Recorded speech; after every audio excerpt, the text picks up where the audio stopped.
The maintenance tunnels of Galactic Station Meridian 7 were always cold. Jiwoo had learned this fact within his first week of working there. The cold seeped through his work suit and made his fingers stiff when he tried to use his tools. But he did not complain. He never complained anymore, not since Haewon died. Jiwoo walked through the lower tunnels carrying his repair kit. The station's computer system had detected a coolant leak somewhere in section D7. Nobody liked going to the lower sections. The lighting was bad, the air smelled strange, and sometimes you heard weird sounds echoing through the metal walls. Other workers told stories about the lower tunnels. They said things lived down there. Broken things, dangerous things. He did not believe in ghost stories. He believed in broken pipes and faulty wiring and systems that needed fixing. That was why he came to this distant station 6 months ago. Here he could focus on machines. Machines made sense. They broke in predictable ways. They could be repaired if you knew what you were doing. Unlike people, unlike his sister, who had been on a shuttle that malfunctioned and no amount of engineering skill could bring her back. The leak was worse than the computer had reported. Green coolant dripped from a cracked pipe above his head. Jiwoo set down his kit and pulled out his scanner. The pipe was old, probably original to the station's construction 40 years ago. It would need a full section replacement, not just a patch. He made notes on his tablet and began preparing his tools. That was when he heard it, a sound like humming, but not quite. It was musical and sad at the same time. It came from deeper in the tunnel, past the coolant pipe in a section where the lights had failed completely. Jiwoo grabbed his flashlight and moved forward slowly. The humming grew louder. He turned a corner and stopped. In the beam of his flashlight, he saw her. She was unlike anything he had ever seen. Her body seemed to be made of crystal or glass, but it was alive. The crystals formed a shape that was almost like a person, but taller and more slender. Her body should have glowed with inner light, he somehow knew this, but instead the crystals looked dull and gray. Cracks ran across her surface like old scars. She was hunched in the corner, her arms wrapped around herself, making that strange humming sound. When his light hit her, she looked up. Her face had no mouth, but her eyes were large and dark, filled with something that looked like fear and sadness mixed together. Jiwoo felt a sudden pain in his head. It was like static on a radio, sharp and uncomfortable. He winced but did not look away. The creature made a gesture with her hands, pointing behind him urgently. The static in his head grew worse, but through it he sensed something. Danger, warning. Behind you. He spun around just in time to see the coolant pipe above him crack completely. Pressurized fluid sprayed out with tremendous force, right where he had been standing moments before. If he had not moved, it would have hit him directly. The chemicals in that coolant could burn through skin and cause serious injury. Jiwoo stumbled backward away from the spray. His heart pounded in his chest. The crystalline being had saved his life. She had warned him. He looked back at her. She had pressed herself further into the corner, as if expecting him to run away or attack her. The static in his head had faded to a dull buzz. "Thank you," he said quietly. His voice echoed in the tunnel. She stared at him with those dark eyes. She seemed shocked that he was speaking to her instead of running. Jiwoo carefully shut off the flow to the damaged pipe using the manual valve. The spraying stopped. Green coolant pooled on the floor. He would need to call for a cleanup crew and get proper replacement parts. But first, he took a step closer to the being in the corner. "Are you hurt?" he asked. The static increased slightly, but he pushed through it. Up close, he could see that the cracks in her crystalline body were deep. Some pieces looked like they might fall off. One of her arms seemed damaged, held at an odd angle. She had been injured badly and for a long time. She made the humming sound again. It sounded like she was trying to speak but could not form words. The frustration was clear even without words. "I do not understand," Jiwoo said. "But I want to. Can you wait here? I will come back." He did not know if she understood him, but something in her eyes changed. The fear became something else. Hope, maybe, or perhaps just confusion that someone was not running away from her.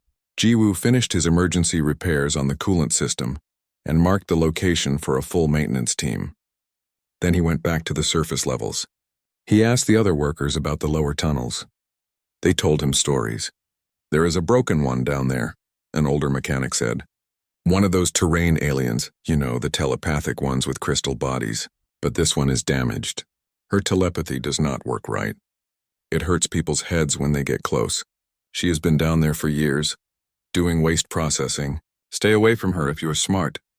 "Why is she alone down there?" Jiwoo asked. The mechanic shrugged. Her own people did not want her. Nobody wants a broken terrain. They sent her here on a labor contract. Grothak, the station administrator, keeps her in the lower levels where she cannot bother anyone. She does the jobs nobody else wants to do. That is just how it is. That night, Jiwoo could not sleep in his small quarters. He kept thinking about those dark eyes in the flashlight beam, about the cracks in her crystal body, about how she had saved his life even though everyone avoided her, even though she had been abandoned and forgotten. He thought about Haewon. His sister had always been kind to everyone. She always said that broken things deserved care just as much as perfect things, maybe more because they needed it more. The next morning, Jiwoo did not report for his regular assignments. Instead, he went to the station's central computer and requested access to the archives. He spent hours reading about terrain biology, about their telepathic abilities and their crystalline bodies, about how they communicated through mental networks, about their society and culture. He learned that terrain culture was very strict. They valued telepathic purity and strength. Those who were born with defects or who became damaged were considered shameful. The worst thing a terrain could be was silenced, unable to communicate properly with others. These individuals were often cast out, sent away, forgotten. He learned that terrain crystals could regenerate if properly cared for, that their neural pathways could potentially be repaired with the right treatment, but such treatments required resources and care that outcasts rarely received. Jiwoo made a decision. He went to the supply room and signed out a basic repair kit. But this time the kit was not for pipes or machines. He went back down to the lower tunnels. She was still there in the same corner. When his flashlight found her, she looked up with those dark eyes. This time there was recognition. Jiwoo knelt down a safe distance away. The static in his head started immediately, but he ignored it. "My name is Jiwoo," he said clearly. "I am an engineer. I fix broken things. Will you let me try to help you?" The humming sound came again, but this time it was different. It sounded almost like a question, like disbelief. "I do not know if I can fix everything," Jiwoo continued, "but I would like to try, if you will let me." For a long moment nothing happened. Then slowly, the crystalline being extended one cracked arm toward him. It was a gesture of trust, a gesture that said yes. Jiwoo carefully opened his kit. Inside were tools for crystal repair, sealants designed for silicon-based materials, and diagnostic equipment. He had spent most of his savings on these supplies. "This might feel strange," he said, "but I promise to be gentle." As he began to work, carefully applying sealant to the worst of her cracks, Jiwoo felt the static in his head begin to change. It was still uncomfortable, but underneath it he sensed something else. Gratitude, wonder, hope. For the first time since his sister died, Jiwoo felt like he was doing something that mattered. Not just fixing a machine or repairing a pipe, something real, something human. In the darkness of the lower tunnels, two broken beings sat together. One made of flesh and bone, carrying invisible scars. One made of cracked crystal, bearing visible wounds. Both learning that sometimes connection begins with simply choosing to see another's pain. Outside the tunnels, the station continued its busy work. Ships came and went. Aliens from 100 worlds traded and talked and went about their lives. None of them knew that in the forgotten places below, something important had just begun, something that would change everything. Jiwoo returned to the lower tunnels every day for the next 2 weeks. Each time he brought supplies, medical sealants for her cracks, mineral supplements that terrain bodies needed, small lights to brighten the dark corner where she lived. She watched him work with those dark, cautious eyes, as if she still could not believe he kept coming back. He learned her name on the 5th day. The static in his head had become more bearable. He was getting used to it, learning to work through the mental noise. That day, the static suddenly formed into something almost like a word, a sound that felt like Vela. He said it out loud, pointing to her. Her whole body brightened for just a moment, the dull gray crystals flickering with a hint of blue light. Yes, her name was Vela. Jiwoo started talking to her while he worked. At first it felt silly, speaking to someone who could not answer. But gradually it became natural. He told her about his job, about the funny things that happened on the station, about the stars visible from his quarters window, about his sister Haewon, and how she had loved fixing old machines and making them work again. Vela listened to everything. She could not speak with words, but she hummed in different patterns. After a while, Jiwoo realized these patterns meant things. A rising hum meant interest or agreement. A falling one meant sadness or concern. A quick, sharp hum meant warning. They were developing their own language. But Jiwoo wanted more for her. He wanted Vela to really communicate, to share her thoughts and feelings clearly. The problem was her damaged neural pathways. Her telepathy was broken, creating that painful static instead of clear mental communication. If he could find a way to fix that, to filter or repair the damaged pathways, she could finally speak again. He spent his nights researching. The station's archives had medical files on dozens of species, including terrain. He read everything he could find about telepathic biology, about neural crystalline structures, about how terrain brains worked. Most of it was too advanced for him. He was an engineer, not a doctor, but he understood systems and signals and ways to fix broken connections. On the 16th day, Jiwoo brought someone with him to the lower tunnels. Her name was Da-yoon, and she was a xenobiologist who worked in the station's medical section. She was the only person on Meridian 7 that Jiwoo considered a friend. Da-yoon had laughed when he first told her what he was doing. "You are trying to help a terrain outcast? Jiwoo, do you know how complicated their biology is? And why would you even try? Nobody cares about that creature." "I care," he had said simply. "Will you help me or not?" Something in his voice made her stop laughing. She studied his face for a long moment. Then she sighed. "Show me." Now standing in the lower tunnel with her medical scanner, Da-eun was not laughing anymore. She was staring at Vela with wide eyes. "Her neural pathways are completely scrambled," she said softly. "It is amazing she is even alive. The pain she must feel every time she tries to use her telepathy must be horrible." Vela hunched in her corner, the static in the air increasing. She was scared of this new person. "It is okay," Jiwoo said gently. "Da-yoon is here to help. She is a friend." He did not know if Vela understood the words, but his tone seemed to calm her. The static decreased slightly. Da-yoon ran more scans. "I might be able to help," she said finally. "But Jiwoo, there is something you should know." I checked the station records. Vela is here on a labor contract. She is owned by Grothak, the station administrator. He pays her almost nothing and threatens her with deportation to a prison colony if she does not work. What you are doing, helping her, interfering with her work schedule, it could get you in serious trouble. "I do not care," Jiwoo said. Da-yoon shook her head, but she was smiling slightly. "You are either very brave or very stupid. Probably both. All right, I am in, but we need to be careful." Over the next week, Jiwoo and Da-eun worked together. They combined their knowledge, engineering, and biology, trying to find a solution. Jiwoo had an idea. If Vela's telepathy was like a broken radio signal, maybe they could build a filter, something to clean up the static, to make her mental voice clear. He worked in his quarters late into the night, building a device from spare communication parts. It was simple in concept but complex in execution. A translator unit modified to work with telepathic frequencies, a filter to screen out the chaotic signals, an amplifier to boost the clear ones. When he finally tested it, his hands were shaking. He brought the device to Vela.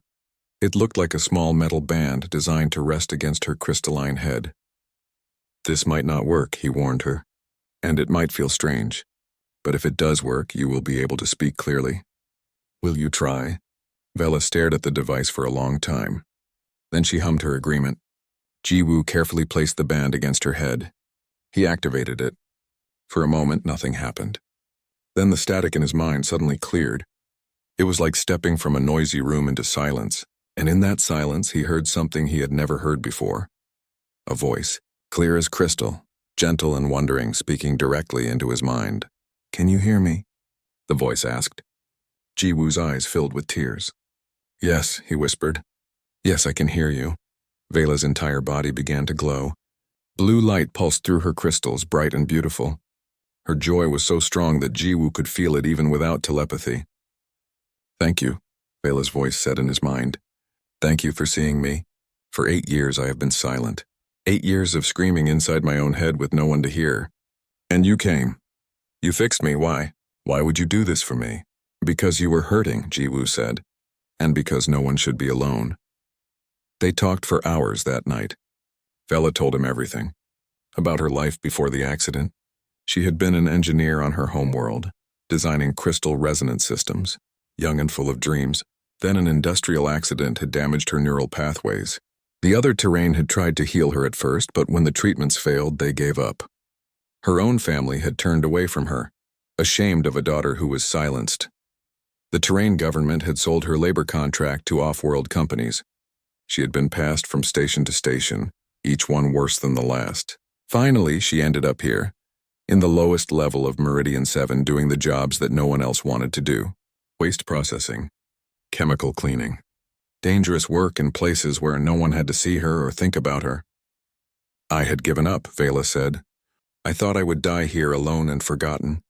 Then you came. You looked at me and did not turn away. I lost someone, Jiwoo said quietly. My sister. I could not save her. Maybe that is why I had to try to save you. You did more than save me, Vela said. You gave me back my voice. But their happiness did not last long. Word began to spread through the station.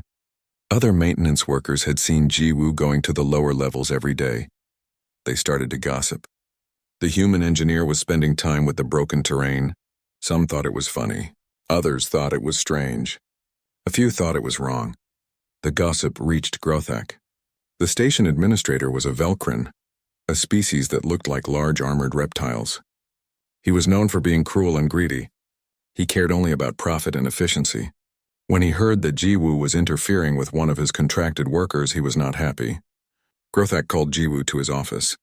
The administrator sat behind a huge desk, his yellow eyes cold and angry. I hear you have been visiting the terrain in the lower levels, he said. Why? I was helping her, Jiwoo said calmly. Helping her? Grothak laughed, but it was not a kind sound. She is a laborer. Property under contract. You have no right to interfere with station labor assignments. This is your only warning. Stay away from her, or you will be fired and deported from this station. Understood? Jiwoo wanted to argue. He wanted to tell Grothak exactly what he thought of treating any being as property. But he knew that getting fired would not help Vela.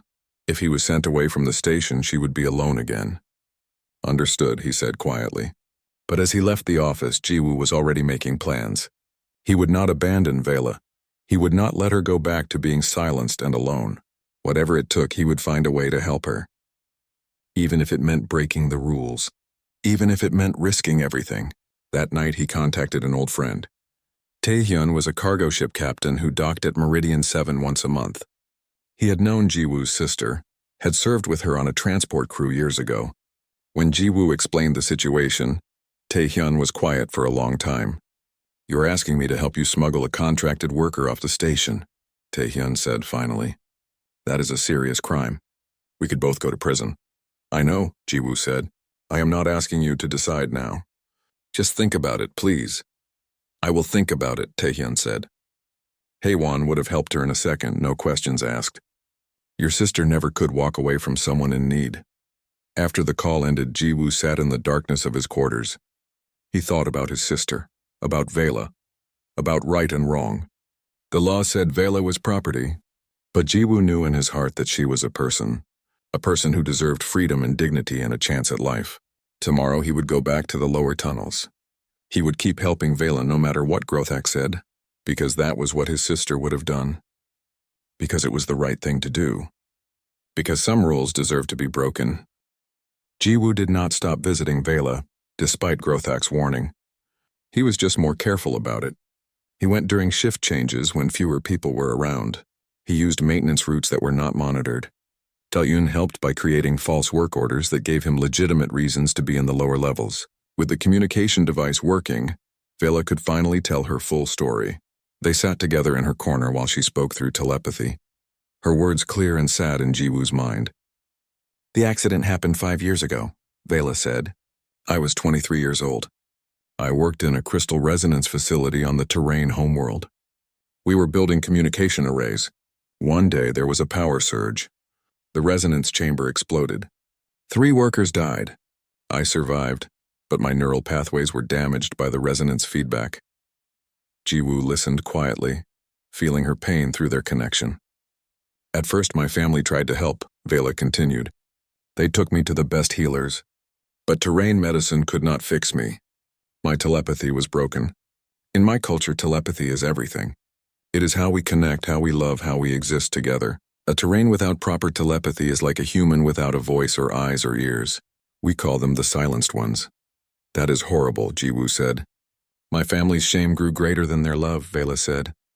Her mental voice became quieter. They stopped visiting me in the medical facility. Then they formally disconnected from me. In Terrain society, this means I no longer existed as their daughter. I was erased from family records. My name was removed from the crystal memory walls. They abandoned you? Yes, the government declared me unfit for society.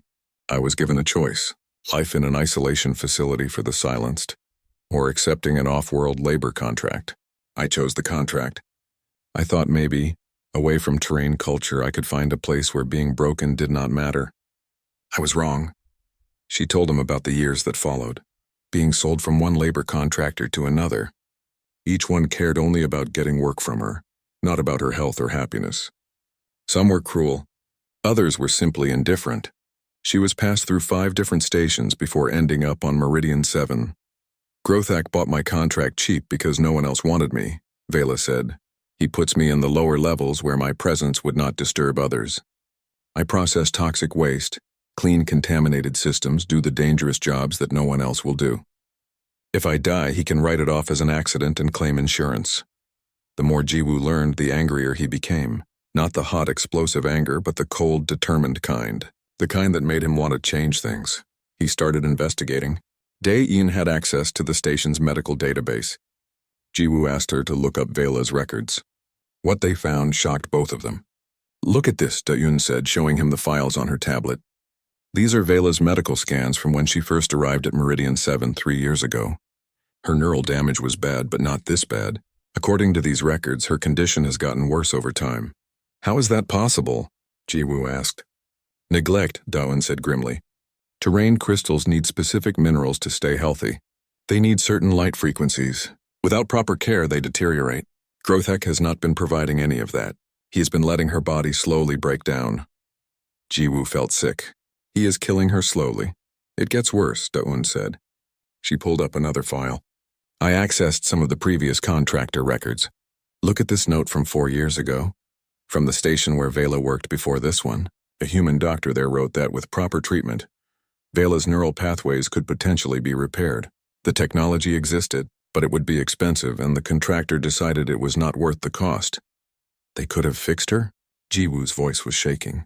All this time, all these years of suffering, and they could have fixed her? Maybe not completely, Dae-in said. But they could have improved her condition significantly. Instead, they did nothing. They let her suffer because healing her was not profitable. Jiwoo stood up and paced in Dae-in's medical office. His mind was racing. We have to get her out of here, he said. We have to help her properly. Not just with a communication device, but really heal her. Jiwoo, that kind of treatment would require advanced medical facilities, Dae-in said. Equipment and specialists we do not have on this station. We would need to take her to Earth or one of the major medical colonies. And even if we could do that, Grothak owns her contract. He would never let her leave. Then we do not ask permission, Jiwoo said. Dae-in stared at him. You are talking about stealing someone's contracted worker. That is a serious crime. You could go to prison for years. I do not care, Jiwoo said. Look at these records, Dae-in. Look at what they have done to her. The law that allows this is wrong. Sometimes you have to break bad laws to do the right thing. Dae-in was quiet for a long time. Finally, she nodded. You are right. I cannot believe I am saying this, but you are right. Count me in. What do we need to do? They made a plan. First, they needed to research the medical procedure that could repair Vela's neural pathways. Second, they needed to figure out how to actually perform it. Third, they needed a way to get Vela off the station afterward, because once Grothak discovered what they had done, he would send security after them. Jiwoo contacted Taehyun again. The cargo captain had been thinking about their previous conversation. I talked to my crew, Taehyun said over the video link. We voted, we are in. Haewon was family and you are family too. When do you need the ship? I do not know yet, Jiwoo said. But probably soon. Within the next few weeks. We will be ready, Taehyun promised. The medical research took time. Jiwoo and Dae-in spent every free moment studying terrain neurology. They learned that repairing neural pathways in crystalline structures required a combination of biological and technological intervention. Human medical science had made advances in nanotechnology that could theoretically work with terrain biology. It had never been tried before, but in theory it could work. We need to introduce biocompatible nanites into her neural crystal structures, Dayun explained to Jiwoo. The nanites would rebuild the damaged pathways, guided by the natural template of healthy terrain neural patterns.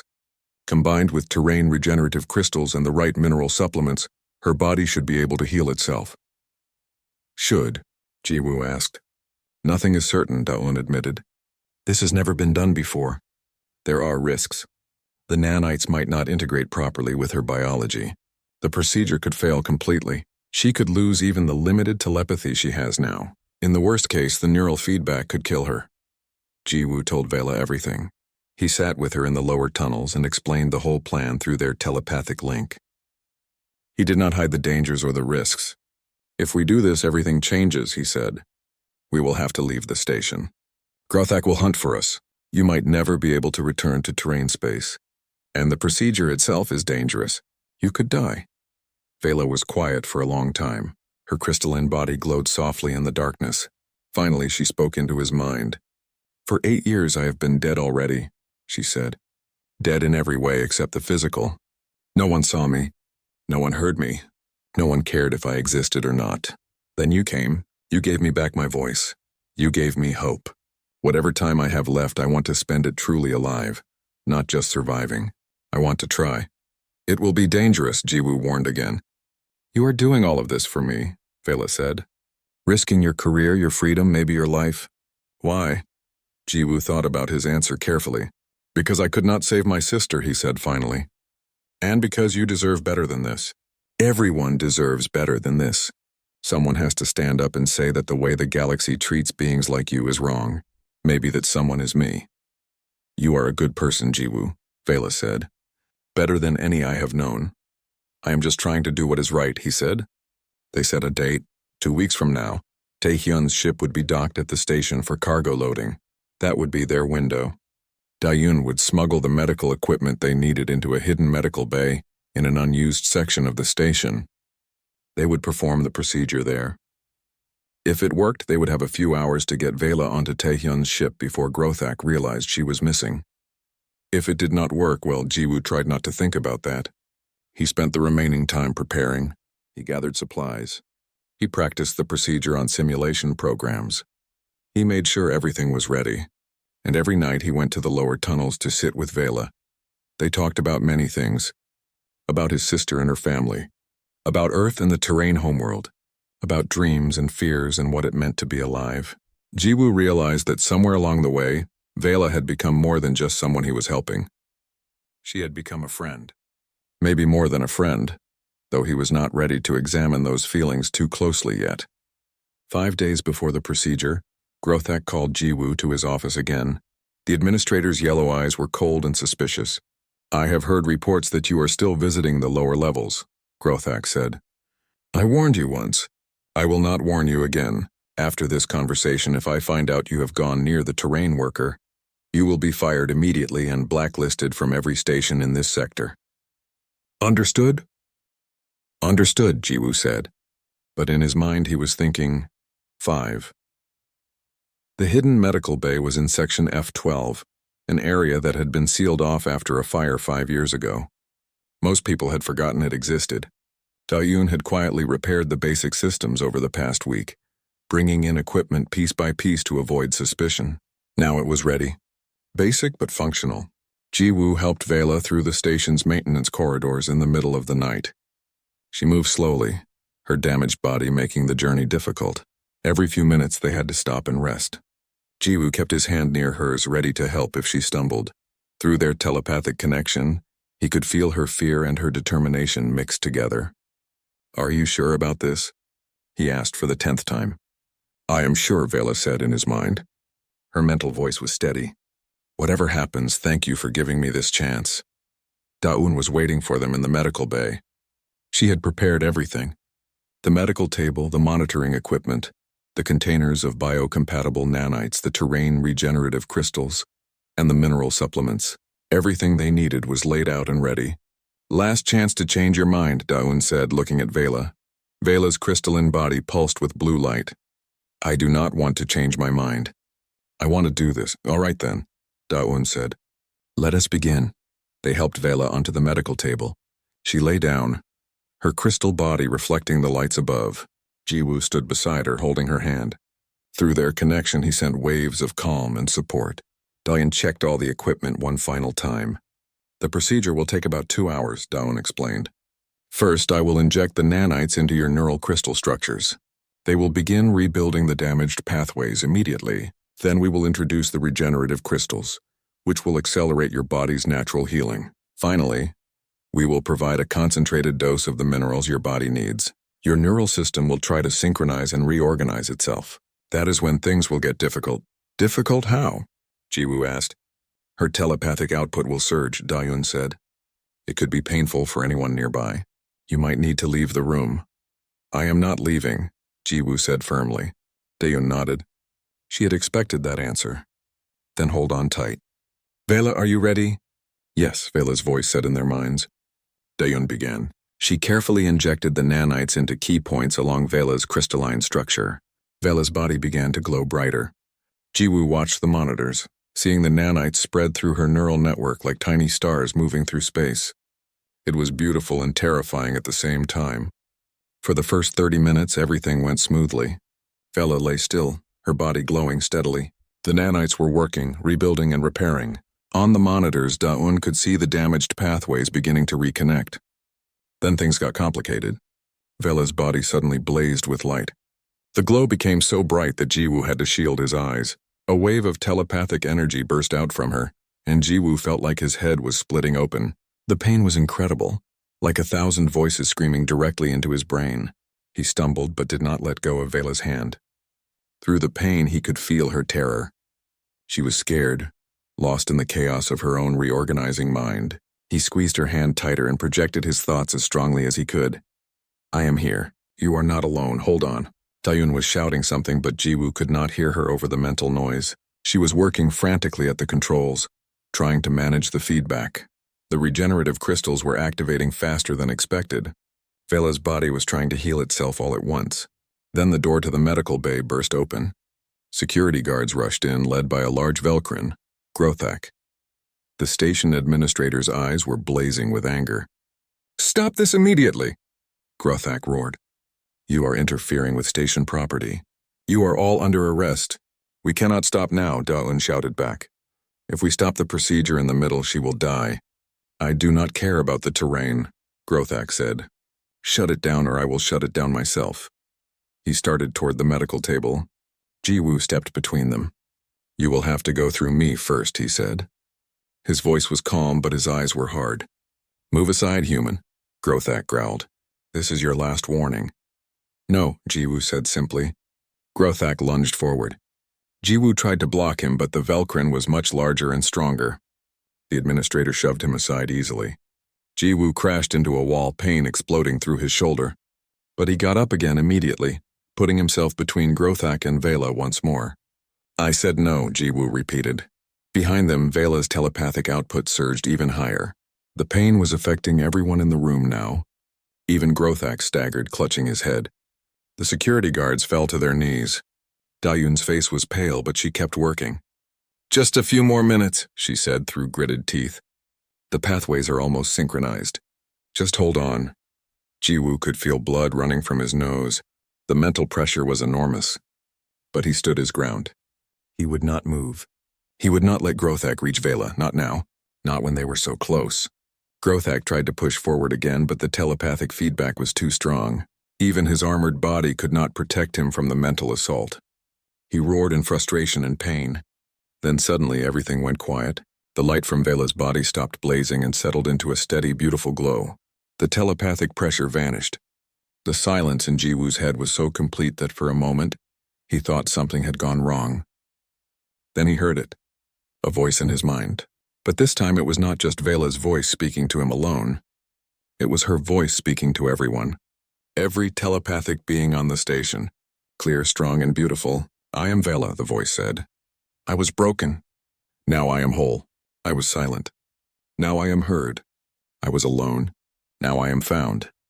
The telepathic broadcast reached across the entire station. In their quarters, in the trading halls, in the docking bays, people stopped what they were doing.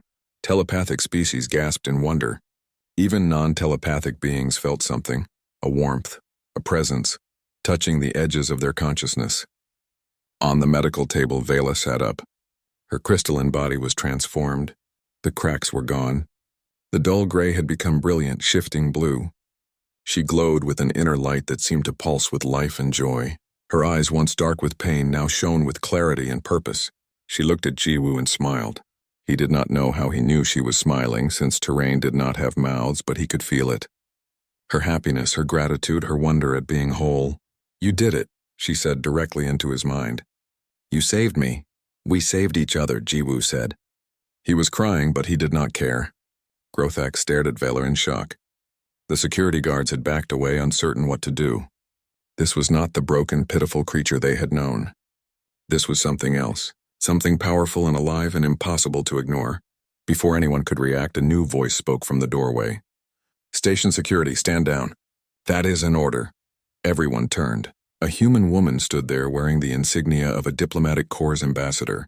She was flanked by her own security team. Her face was calm, but her eyes were sharp. Behind her stood more people, including Taehyun and his crew. "I am Ambassador Subin," the woman said. "I represent Earth's diplomatic mission to this sector." I felt that telepathic broadcast. I think everyone in this sector felt it. "And I want to know exactly what is happening here." Grothak tried to regain control. "This is a station matter. These people are criminals. They stole my property and interfered with a legitimate labor contract." "Your property?" Ambassador Subin's voice became cold. "Administrator Grothak, please explain to me how a sentient being can be property." "The terrain is under contract," Grothak insisted. "Legally binding contract. These humans had no right to interfere." "We will see about that," Ambassador Subin said. She looked at Da-un. "Doctor, what exactly did you do here?" Da-un explained the procedure, showing the medical records, including the documents that proved Vela's condition had been deliberately neglected. She showed the notes from previous contractors about how Vela could have been treated years ago, but was not, because it was not profitable. Ambassador Subin's expression became grimmer with each piece of evidence. When Da-un finished, the ambassador turned to Grothak. "I am opening an immediate investigation into labor practices on this station. You are suspended from duty pending the results. Station security will answer to me until further notice." "You cannot do this," Grothak protested. "I can and I am," Ambassador Subin said. "This station operates under Galactic Council Charter. Earth is a member of that council. I have the authority to intervene when I see evidence of abuse and exploitation, and what I see here is very clear abuse." She turned to Vela. "And you? Are you able to speak for yourself now?" "Yes," Vela said. Her telepathic voice reached everyone. "For the first time in 8 years, I can speak clearly." "Then tell me your story," Ambassador Subin said gently. "All of it. The truth." Vela told her story. She held nothing back. The accident, the rejection by her people, the years of neglect and abuse, the loneliness and suffering, and then she told about Jiwoo, about how he had chosen to help when no one else would, about how he had given her back her voice, her hope, her life. By the time she finished, there were 3 months had passed since that night in the medical bay. Vela stood at the window of her apartment in Busan, watching the ocean waves roll in under the morning sun. Earth's sun felt different from the sun of her homeworld. Warmer, somehow. More gentle, or perhaps that was just how everything felt now that she was free and whole. Behind her, Jiwoo was making breakfast in the small kitchen. She could sense his presence even without looking, his emotions a warm glow at the edge of her telepathic awareness. Contentment. Focus. A touch of concern about whether the eggs were cooking properly. She smiled at that last emotion. Jiwoo worried about the smallest things sometimes. "The eggs are fine," she said, speaking out loud. She had learned to use vocalization technology now, a small device that converted her telepathic thoughts into sound waves. It made conversation easier with non-telepathic humans. "I did not ask," Jiwoo said, but she heard the amusement in his voice. "You were thinking loudly," Vela replied. They ate breakfast together, looking out at the ocean. This had become their morning routine, simple, peaceful. everything that Vela's life had not been for so many years. She still sometimes woke up expecting to be back in the dark tunnels of Meridian 7, and the reality of her new life felt like a beautiful dream. But it was not a dream. It was real, and it was changing the galaxy. The news stations called it the Vela effect.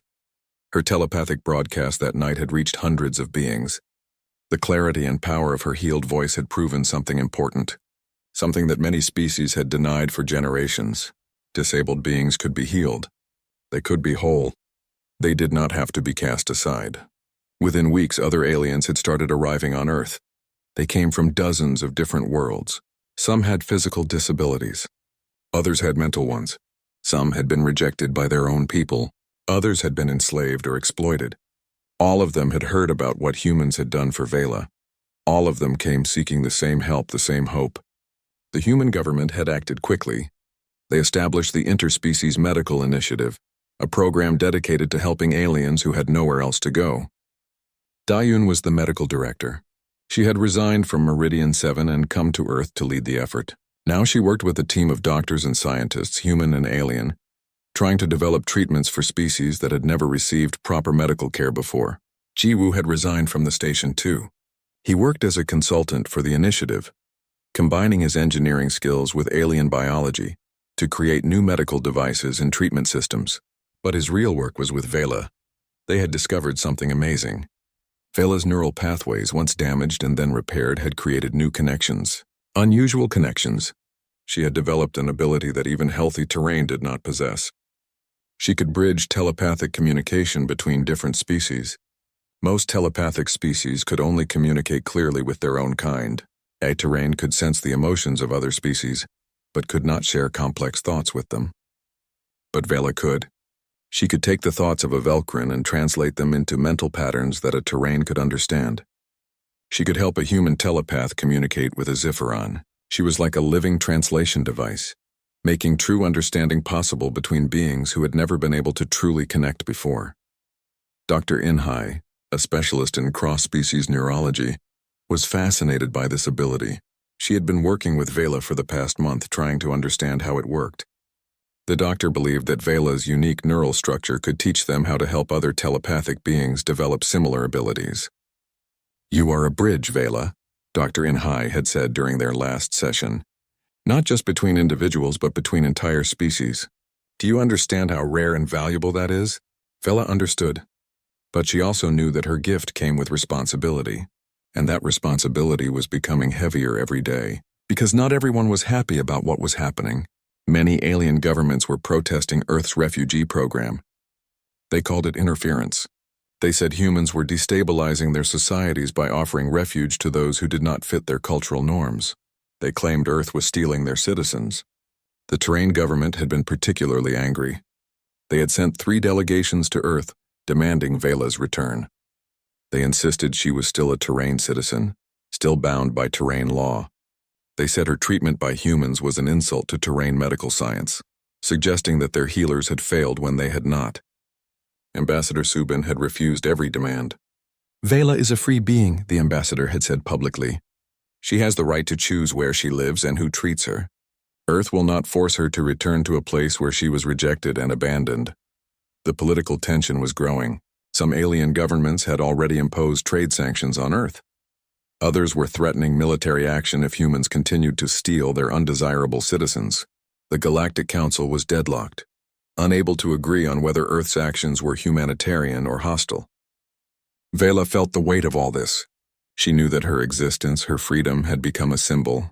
To some, she represented hope and the possibility of change. To others, she represented a threat to the natural order of things. The Terrain ambassador had said it clearly during his last press conference. "If every defective being in the galaxy starts fleeing to human space, it will destroy our societies. There is a reason we have standards. There is a reason we remove those who cannot contribute. Humans do not understand this because they are young and naive. They think compassion solves everything, but they will learn. When their worlds are overwhelmed with the broken and useless, they will understand why we do things our way." Those words had hurt Vela deeply. Broken. Useless. She had spent years believing those words about herself. Now she knew they were lies. But hearing them spoken so publicly, knowing that many beings across the galaxy believed them, that pain was still sharp. Jiwoo had held her that night while she cried. "You are not broken," he had whispered. "You are not useless. You are the strongest person I know." "I am scared," Vela had admitted. "What if they are right? What if helping beings like me does cause problems for Earth? What if I am not worth all this trouble?" "You are worth it," Jiwoo had said firmly. "And it is not just about you anymore. It is about every being who has been told they do not matter. Every person who has been thrown away because they were not perfect enough. Earth is saying that everyone matters. Everyone deserves a chance. That message is worth fighting for." Now, finishing breakfast and preparing for another day, Vela thought about those words.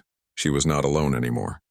There were dozens of aliens living on Earth now, beings who had been given second chances. Some were still receiving treatment. Others, like her, had been healed and were starting new lives. There was Kyo, a young Zipharon who had been born deaf to the psychic songs of his people. Human technology had given him an implant that let him hear those songs for the first time. There was Mara, a Velcrin whose armored plates had grown wrong, causing her constant pain. Human surgery had corrected the growth and given her a pain-free life. There was Zell, an insectoid Kretar whose hive had rejected him for being too small. On Earth, his size did not matter. He worked now as a teacher, sharing Kretar culture with human children. All of them had stories. All of them had been thrown away by their own people. And all of them had found hope with humans. But the resistance was growing too. An extremist group called the Purifiers had emerged among the terrain. They believed that any terrain who accepted human help was contaminated, corrupted, no longer truly terrain. They had issued death warrants for Vela and the 3 other terrain who had come to Earth for treatment. Last week, the Purifiers had attacked one of the humanitarian stations in neutral space. A bomb had killed 12 human staff members and 23 alien refugees. The images from the attack had been horrific. Bodies scattered across the station. Fire and destruction, all because some beings believed that the disabled and different did not deserve to live. Vela had felt every death. Her expanded telepathic range meant she had sensed the moment those minds winked out. She had felt their fear, their pain, their final thoughts. It had nearly destroyed her. For days after, she could barely function. Jiwoo had stayed with her constantly, helping her process the trauma, reminding her that the evil belonged to the attackers, not to her. The attack had changed everything. Some human leaders were now calling for the refugee program to be ended. They said it was not worth the risk. They said Earth should not start a war over aliens who were not even human. But other leaders argued differently. They said that backing down now would mean the Purifiers had won. That fear would triumph over compassion. That every being who needed help would lose hope. The Galactic Council had called an emergency session. It would take place next week on Luna Station, humanity's base on Earth's moon. They would vote on a resolution addressing what they officially called the human compassion problem. Ambassador Subin had asked Vela and Jiwoo to attend, to testify before the council, to tell their story directly to the representatives of hundreds of worlds, to make them understand why this mattered. Vela was terrified. She would be standing before the most powerful Luna station hung in space like a silver wheel, rotating slowly against the backdrop of Earth below. Jiwoo watched his homeworld through the observation window as the shuttle approached the docking bay. From here, Earth looked peaceful, blue and white and green, perfect and whole. It was hard to believe that down there, across hundreds of cities and nations, people were arguing fiercely about what would happen in the council chambers today. Beside him, Vela was quiet. Her crystalline body glowed with soft blue light, but Jiwoo could sense her nervousness through their connection. She had barely spoken during the entire trip from Earth. Her thoughts were turned inward, preparing for what was to come. Ambassador Subin sat across from them, reviewing documents on her tablet. She looked calm, but Jiwoo had learned to read the small signs of stress. The way she tapped her finger against the screen, the tightness around her eyes. This session was important. Maybe the most important diplomatic event in recent human history. "Remember," the ambassador said without looking up, "you are not on trial. You are witnesses. You are there to tell your story. Nothing more. Let me handle the political arguments." "What if they ask me direct questions?" Vela asked. Her vocalization device made her voice sound slightly mechanical, but the emotion came through clearly. "Answer honestly," Ambassador Subin said. "Honesty is our strongest weapon. The truth of what happened to you, what humans did to help you, that story is more powerful than any political argument." The shuttle docked smoothly. They were greeted by a security team and escorted through the station to the council chambers. The corridors were filled with aliens from dozens of species: diplomats, assistants, observers, and journalists. Everyone wanted to see what would happen today. Jiwoo noticed how many of them stared at Vela. Some looks were curious, some were hostile, a few were sympathetic. Vela kept her head high, her crystalline body glowing steadily. She did not hide or shrink from their gazes. That pride, that strength, made Jiwoo's heart swell with admiration. The council chambers were enormous. Circular seating rose in tiers around a central floor where speakers would stand. Representatives from hundreds of worlds sat in their designated sections. The gallery above was packed with observers and media. The air hummed with multiple translation devices working simultaneously. Ambassador Subin led them to the human delegations section. Da-Yun was already there, along with several other members of the Interspecies Medical Initiative. Tae-Hyun had come too, representing the Compassion Fleet. They all greeted Vela warmly, offering words of support. "You will be amazing," Da-Eun whispered to her friend. The council session was called to order. The Galactic Council consisted of representatives from the major spacefaring civilizations. The chairperson was a Kolari, an ancient species that looked like floating jellyfish made of light. Their voice, translated through speakers, was calm and neutral. "We gather to address Resolution 3847, titled, Concerning Human Interference in Traditional Social Practices," the chairperson announced. "The Terrain government has brought this matter before us. They will speak first." The Terrain ambassador stood. He was tall and imposing, his crystalline body perfect and unblemished. His telepathic voice was strong and clear, projected through speakers for the non-telepathic species. "Honored Council," he began, "we come before you today to address a grave threat to the social order of the galaxy. The humans, in their naive compassion, are systematically undermining the cultural practices of countless worlds. They offer sanctuary to individuals who have been rightfully excluded from their own societies. They provide medical treatments that interfere with natural selection and social stability. They claim to act from kindness, but they are destroying the foundations upon which our civilizations are built." He spoke for nearly 30 minutes. He talked about how every species had evolved social structures that ensured survival, how removing the weak and defective was not cruelty, but necessity, how human interference was causing chaos, encouraging the unfit to abandon their duties and responsibilities. He showed statistics about how many aliens had fled to human space in just 3 months. Over 2,000 beings from 47 different worlds. "If this continues," the Terrain ambassador concluded, "human space will become a dumping ground for every society's rejects. The humans themselves will suffer under the burden, and our own civilizations will be weakened as productive members leave, encouraged by false promises of acceptance and healing. We ask the Council to order Earth to cease these activities and return those who have fled to their proper places." Several delegations applauded. Jiwoo felt sick. The way the ambassador spoke about people, about beings with thoughts and feelings and hopes, as if they were broken machines to be discarded.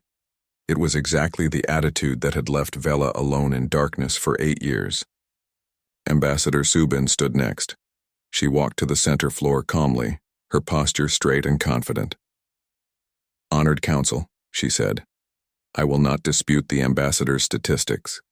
Yes, over 2,000 beings have come to human space seeking help.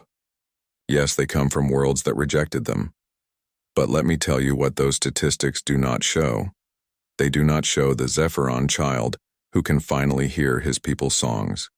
They do not show the Velcrin woman who can finally live without constant pain. They do not show the Terrain engineer who was left to die slowly in a station's waste tunnels until a human engineer chose to see her as a person worth saving."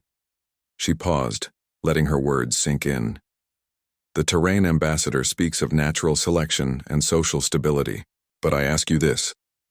Is it natural selection when a being is denied medical treatment that exists and could help them? Is it social stability when entire classes of individuals are cast out, not because they lack value, but because they are inconvenient? Humans do not believe that perfection should be the price of dignity. We do not believe that conformity should be the cost of existence. We believe that every sentient being has inherent worth. That is not naivete. That is our most fundamental value, and we will not apologize for it. More applause, but from different delegations.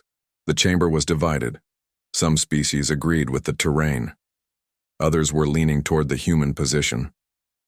However, Ambassador Subin continued, we understand the Council's concerns. We propose a compromise. Earth will continue to offer medical assistance and refuge to those who seek it. But we will establish an oversight committee, including representatives from multiple species, to ensure our programs are transparent and ethical. No being will be forced to stay with us. No being will be prevented from returning home if they choose. We simply offer a choice. Is that not what freedom means? The Kolari chairperson spoke. The Council will consider this proposal. But first, we have asked to hear testimony from individuals directly affected by these issues. We call Vela, formerly of the Terrain homeworld, to speak. Jiwoo felt Vela's spike of fear through their connection. He squeezed her hand. You can do this, he whispered. Vela stood. Her legs were shaking slightly as she walked to the center floor. Hundreds of eyes watched her. The silence was heavy. She reached the speaking position and stood there, her crystalline body glowing softly under the chamber lights. My name is Vela, she said. Her voice, mechanical through the vocalization device but clear, echoed through the chamber. I was born on the Terrain homeworld 32 years ago. I was an engineer. I had a family, I had dreams.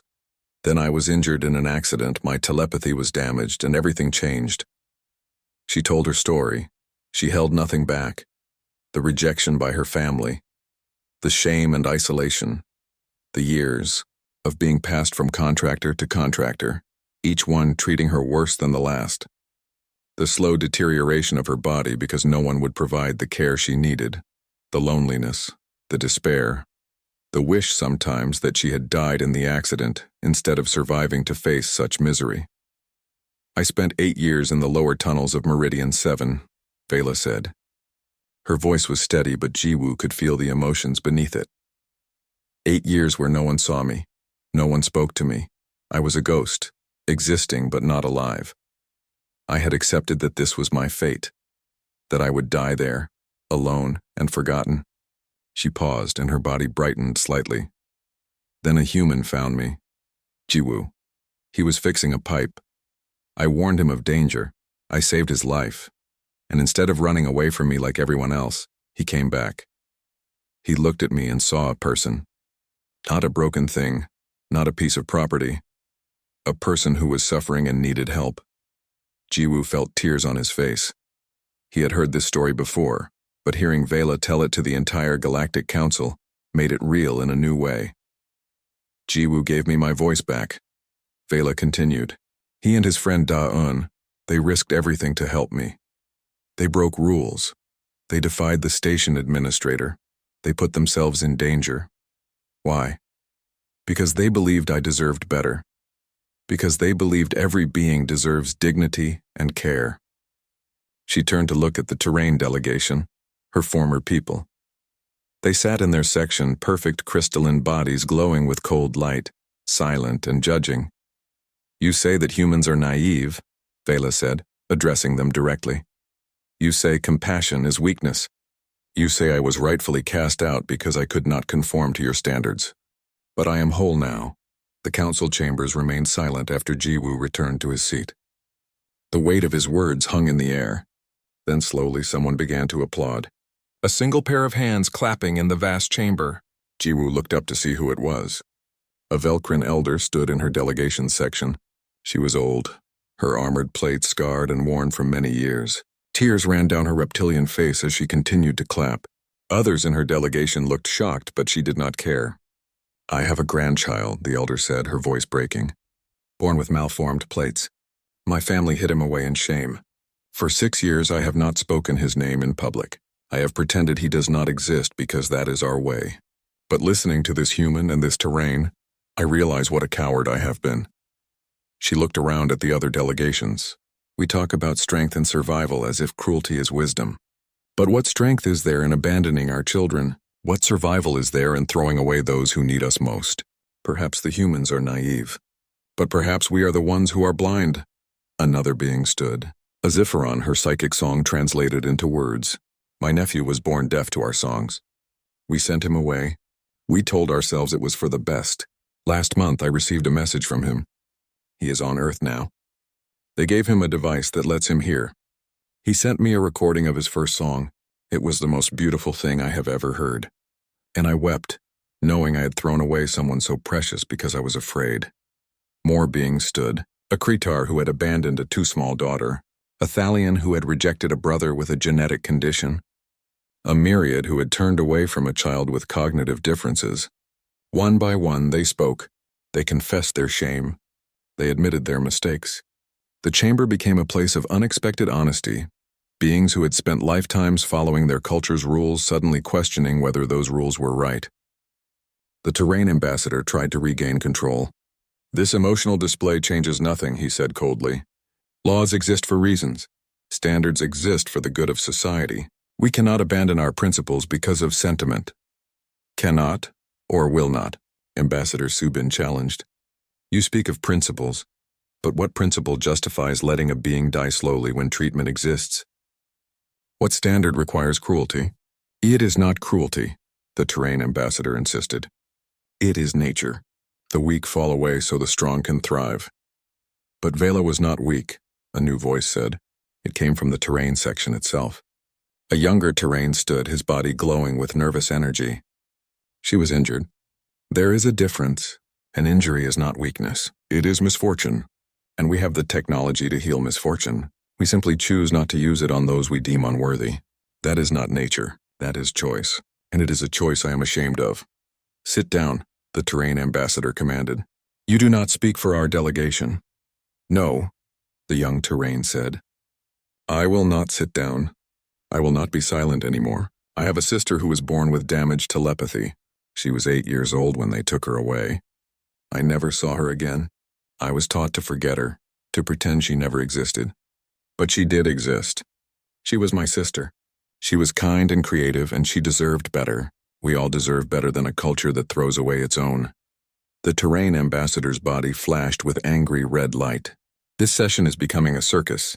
We came here for a legal ruling, not a therapy session.